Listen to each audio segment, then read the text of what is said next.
Today, three men making a push for the postseason share their stories. How you doing? The book on Kevin Love says he may be the best power forward in the business. I've been so excited about this, man. My main man. Paul Pierce continues to shine as he writes new chapters in Celtics history. My pleasure, man. I'm telling you.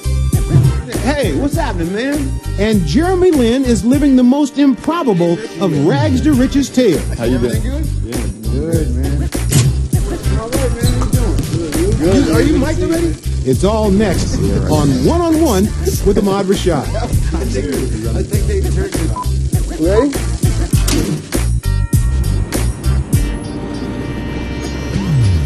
Hello, everybody, and welcome to the latest edition of One-on-One with Ahmad Rashad. Now, today, I'll sit down with three men who are at decidedly different stages in their NBA careers. We begin here in Madison Square Garden, where Jeremy Lin has exploded from virtual obscurity to become one of the world's most famous athletes. Undrafted out of Harvard and cut twice following an uneventful rookie season, no one, and I mean no one, could have foreseen what was about to unfold. Inserted into an injury-depleted Knicks lineup in early February, Jeremy responded with a string of stirring performances that captured the imaginations of fans everywhere. Now, though the Knicks have cooled off since his hot start, no one will ever forget when the sports world was first gripped by Lin sanity. It's one thing to hear about a global phenomenon, but it's an entirely different thing when you get to experience the hysteria for yourself. Can you shut the door? Otherwise, you got all these people following you, man. A lot of kids dream of being in the NBA and playing at the highest level, and you think that, boy, once I finally get there, it'd be so enjoyable.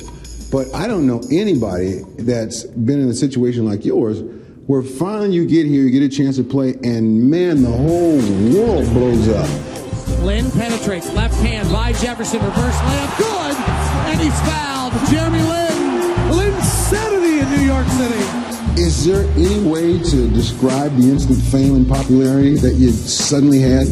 I can't really explain it. I would just say it's a miracle because really no one saw it coming. I can't take credit for everything. You know, there's so many things outside of my control. How did I end up in New York? The day the Rockets released me, Iman gets hurt. I mean, all these different things out of my control really had to happen for me to be here right now, sitting here talking to you. He's got to drive. He does. He flips.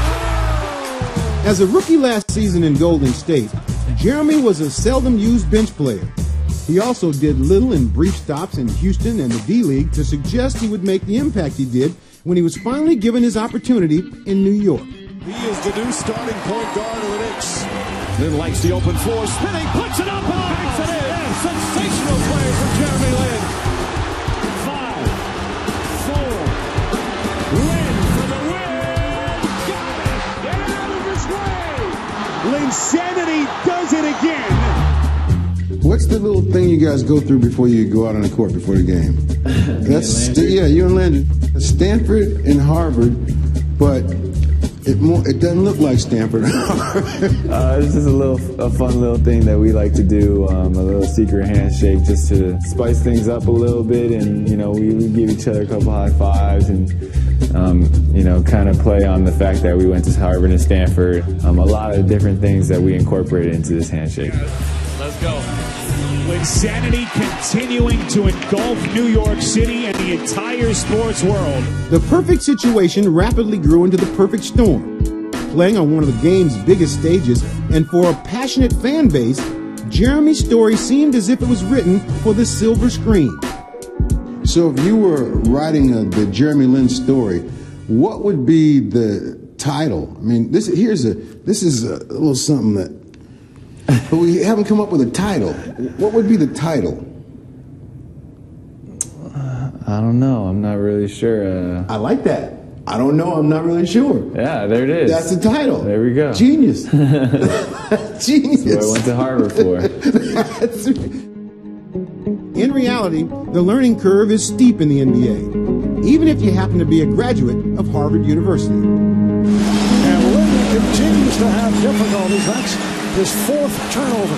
as the Knicks will lose their third straight and fall to under 500. Jeremy Lin, he's got to be able to adjust his game on the fly. So now let's talk turnovers. When you touch the ball 80% of the time, you're going to have turnovers. I'm being aggressive, and at some point in time, I'm going to adjust, and I'm going to realize this doesn't work, that doesn't work. How do I limit this? Eliminate bad tendencies, bad habits, and as I play through my mistakes, I can grow as a player. And I think that's the most important thing, is as long as I keep attacking and keep being aggressive, good things will happen, obviously bad things too, but I just need to make sure that I don't change my approach. Having already taken an amazing journey, the bumps in the road Jeremy has experienced recently have not caused his confidence to waver. Last year I tried really hard to fit in and to, be a player, change my game to fit the team. And, this year I told myself I want to make sure I play my brand of basketball and that I'm really aggressive. And so I just told myself I want to make sure I keep doing what I think is my strength and play the way I'm supposed to play. And I'm just glad that it turned out the way it did. Jeremy's whirlwind season has taken another dramatic turn. Less than 2 months after he became a starter for Mike D'Antoni, the Knicks head coach resigned. Now, a new era begins at Madison Square Garden, and also a new chapter in Lin's career.